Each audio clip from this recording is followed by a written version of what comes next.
So I think one of the other topics that was quite interesting and whilst not life-changing, but something new to talk about, was the introduction of the UK ISA.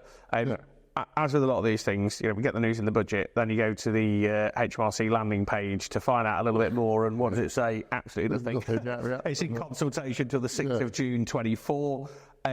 What do we expect from it? Well, it'll be a £5,000 allowance.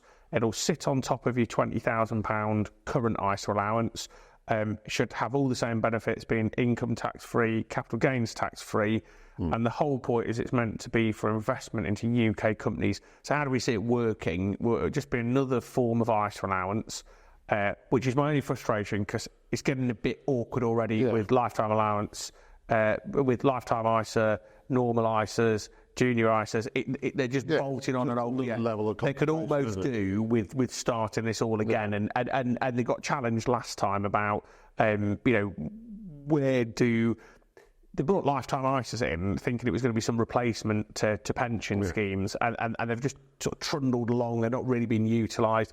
This is obviously another addition that we've got to deal with. How do I think it's going to play out in practice? Will it achieve the goal that they're setting? I don't think it will. I think that they want investment into into the UK. Now, if all that means is that to qualify for an additional £5,000 of ISA subscription, it's got to go into a UK fund. Well, a lot of the UK funds invest in, the FTSE 100, for example. And is that where they want the investment, or do they need the investment down into smaller companies? Now, if they want the investment down into smaller companies, and they're offering £5,000 additional ISA allowance, but they're not giving any further tax benefits, and the risk profile is increased by investing in smaller companies, people won't want to do it because it's not attractive enough to offset the risk that you take. That's the thing. Do you want to go into the AIM, or do you want to go into the FTSE 100? And it's, a lot of people go into the FTSE 100 because they're a lot more stable, getting ready to your peaks and troughs, but you've got a much more safer return out of those than you do in the AIM and stuff like that, or the alternative investment market. It's again, you start to feel is this just like another throwaway? Look at this, we're investing in British commerce. It's a good idea in principle. I'm just not sure that it will. I'm not sure. I don't want to say that our industry will take advantage of it, but I feel like our industry is going to see it as, we can get another £5,000 in an ISA for clients, and are we going to specifically be interested in the fact that that's invested in the UK? Being totally honest, I don't think professionals are. I think professionals, we're interested in trying to provide growth for our clients, trying to manage risk and trying to plan tax efficiently. Where that investment isn't, I wouldn't say it's too much of a concern for us. The interesting thing, and I can see why they're doing this, I mean, if you look at a lot of funds that are out there, and this is a sweeping generalisation, but a lot of the funds that are out there now is sort of medium risk managed equity funds. The asset allocations are very, very heavily overseas. I can speak for our portfolios at St James's Place. A lot of our medium risk portfolios are far more weighted into North America than they are the UK. And that's just because that's where the investment committee believe that returns are going to come from. That's where we see growth. America offers more growth, generally speaking, than the UK. I was actually, I did a presentation this morning. I was going to include a slide that showed what happened on the UK markets in November, what happened in the stock markets in November and December 23, because it was quite fascinating really how quickly things shot up over the course of about 6 weeks. And I put a couple of indexes on there. I put the MSCI World on there, and I put the FTSE 100, and I was trying to indicate how much growth was achieved in the last 2 months a year. Well, actually, when I looked at the FTSE 100, it achieved 0.53% for the whole year versus the MSCI World is 16%. So it didn't exactly back up the argument for investing in the UK. So, but that is quite telling, and if you look at returns now over the last 10 years, the overseas markets have dominated the UK. Part of that issue is because of the fact that people used to be attracted to investing in the UK markets, particularly FTSE 100, because the dividend yields were very attractive from FTSE 100 companies. Now, COVID came, we came crashing into that. FTSE 100 companies cut their dividend yields, and they haven't really instated them back to the point that they were at. So that's made it less attractive for income investors as well. So all in all, I think it's going to be challenging. I think they could get it right, and consultation is going to be important. Listening to the industry is going to be important. Definitely. I think potentially financial services are going to be on a different page to to the government with this. I think we're just going to see this as how can we easily use this allowance how can we get invest more for our clients. And the UK, I think, are going to want to see how can we ensure that investment goes into the UK and there needs to be a compromise. They're going to have to look at the structure of funds that invest in the UK and where they invest in the UK. So I think it's complicated. Yeah, it's what I sum it up as. So, but that for me, that's the UK ISA. The bones of it are £5,000 extra, should be income tax free and capital gains tax free. Will sit on top of your normal £20,000 ISA allowance. Yeah. Solely for investment into UK qualifying funds and companies, but that is all we know at this stage. Yeah, it'd be interesting to see what the qualifying UK funds and investments will be and stuff like that. How they're going to monitor and maintain that, and also what sort of returns are our clients going to get from that as well. Yeah. It's a nice idea in principle. Yeah. Once we get it through, again, it's just waiting on the government and waiting on the departments to release what they're going to do with it, sort of thing. So, from a political perspective, I did notice reading a couple of articles last night, in preparation for presentations and these discussions today. A lot of the comments on there were, great, an extra £5,000 of ISA allowance for families that can't already afford to save £20,000. So I think politically, again, unfortunately, it's probably missed the mark. And I appreciate we try, I always try not to be political in these conversations because that's not what the budget's meant to be. But I feel like we get dragged in politics. So. Certainly watching the budget live yesterday, it felt very noisy, a lot of shouting, a lot of arguing. It was almost like at times akin to a primary school sort of thing, primary school playground. And again, that's not been trying to be political. It was very much. Yeah, I heard order far too many times really yesterday.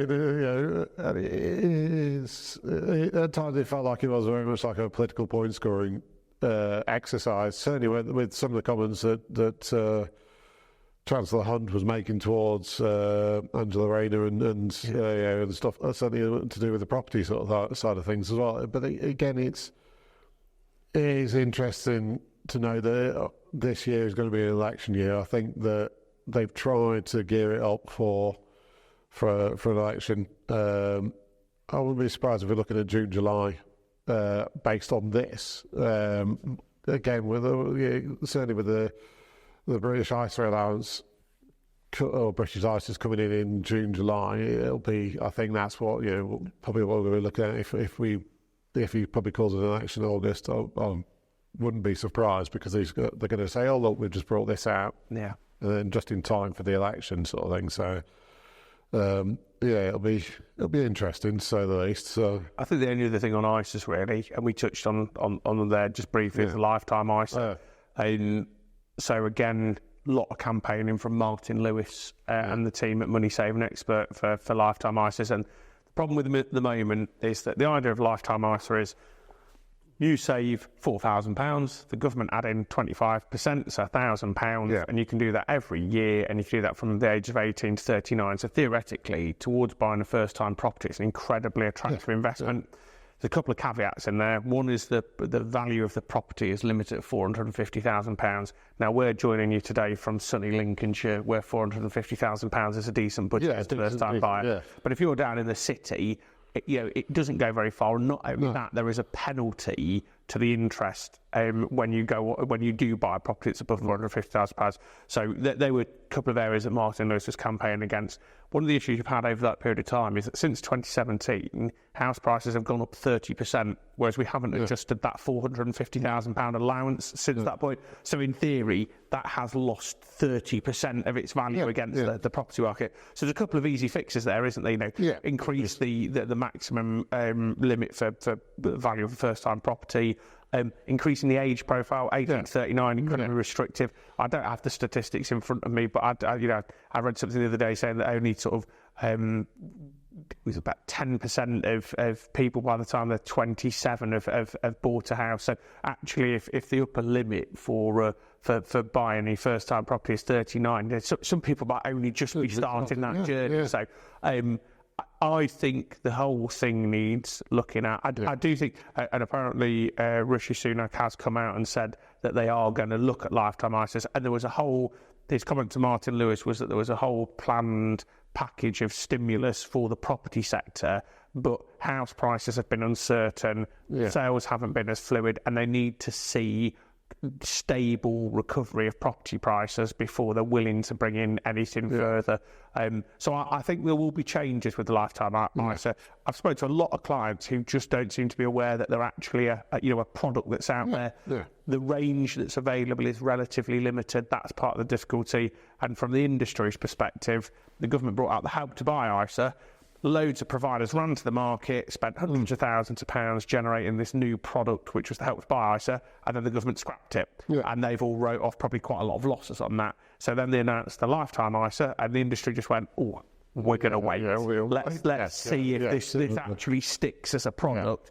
It has now stuck for several years. They don't seem to appear to be giving up on it. I just think it needs a bit of a rework.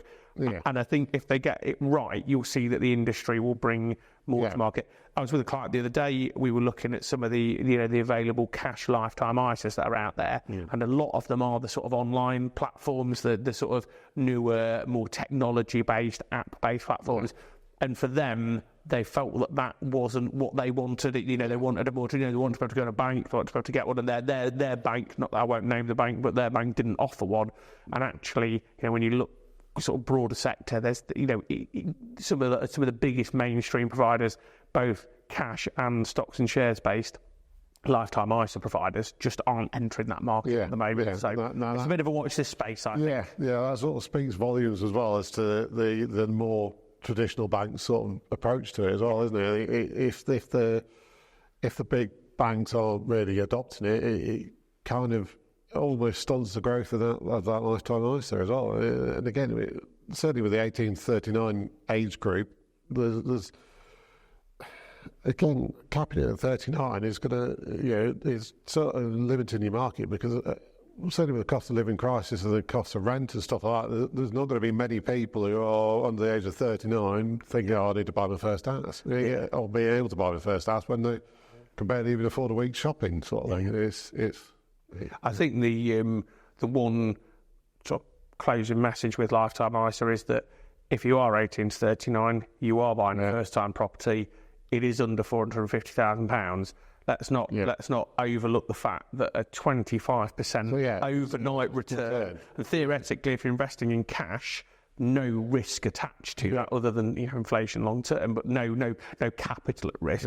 That is an incredibly attractive proposition to boost your deposit. So and something that people should definitely not sort of sleep on. Oh yeah, definitely. It would have been brilliant if it was around when I was looking at my first property. It's like, I'm a bit annoyed now that I've missed it. It's a bit cheap about that though, weren't they? I'm looking back at some of the barren spaces and I'm thinking, it's 5-figure houses. You've got 3 beds and stuff like that. And it's nowadays, you're lucky if you get it for less than 250k, aren't you? Really? So